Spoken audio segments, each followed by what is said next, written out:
Give it back, you thief! Treasure hoarders?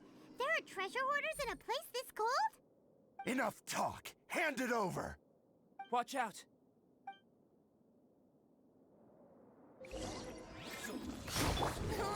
Wouldn't gliding be faster? Think you can get away?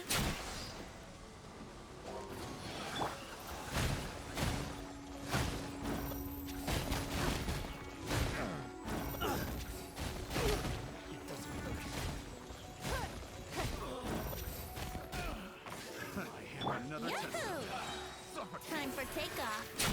Go.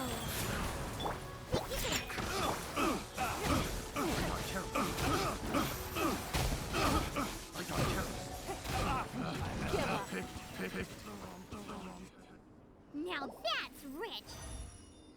Treasure hoarders calling us thieves? They certainly arrived quickly. Goodness, no. They seem to have been talking about this sword. What's going on? Why are you looking at me like that? Of course I didn't steal this sword. Not long ago, the knights caught a band of treasure hoarders outside the city. The goods they were smuggling were also impounded. This sword was one of those items. We believed it to be stolen plunder, but no one came to claim it. Nor could we find out where it came from, so it languished in our stores. I noticed it quite by chance while in our storehouse. To tell you the truth, such an old sword would see little use outside of alchemy. You claimed it for yourself? Just like that? So, then what happened? You just took it with you? Indeed. And I initially intended to perform some experiments on it, but I unexpectedly discovered its true origins in the process. This ancient-looking weapon once passed through the hands of a now-deceased blacksmith. It is a legendary, magical sword. A magical sword? It is said that the smith vanished not long after creating the weapon, with the weapon subsequently becoming lost to time.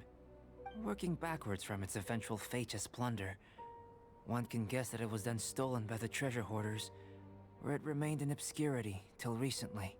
The blacksmith who made this weapon disappeared? That's kinda spooky. No wonder it's cursed. Exactly. Do you know the story of Durin and this mountain? Durin was the black dragon who menaced Mondstadt, before finally being defeated by the combined efforts of Dvalin and the Animo Archon Barbados. After a fierce battle, the vanquished Durin crashed to ruin here, falling into the thick snow. Snow gathers atop this mountain and never melts, which is a most curious phenomenon. Which leads one to wonder, was Durin's fall here purely by chance, or was it intent? Could it really have been intent? Perhaps this place was chosen as a gravesite precisely so that the snow's power could seal the corrosive toxin coming from Durin's body. It seems plausible that Barbados would think of such a method. Huh. Was Barbados such a capable god? Well, these are just my postulations. I don't have any evidence. But what's for certain is that this mountain and Durin are deeply intertwined. In fact, I believe that the very sword in your hand has Durin's remains in it. A dragon's remains? Indeed. The dragon's eyes, claws, and scales ground into dust before being used to coat the blade. In this way, Durin's corruption and venom entered into the sword and became the source of its power. This is very advanced craftsmanship. I presume that having successfully forged the weapon, the smith must have tried it out themselves in their joy. But using the sword in battle would have allowed the corruption to seep through the blade's handle and into their bodies. Ordinary mortals cannot withstand such power. The blacksmith must then have fled, driven mad by the curse, before meeting their end in some unknown place.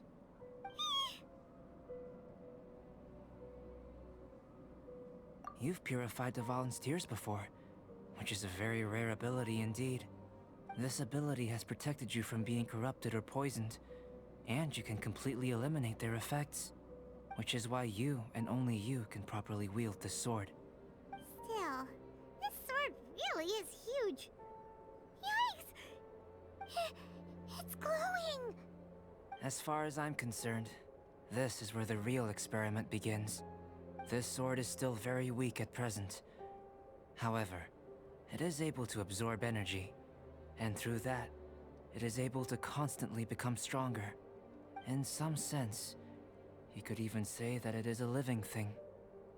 Well then, traveler, adventure with it to your heart's content. I need you to help it grow. I believe that we will soon have all the proof that we need.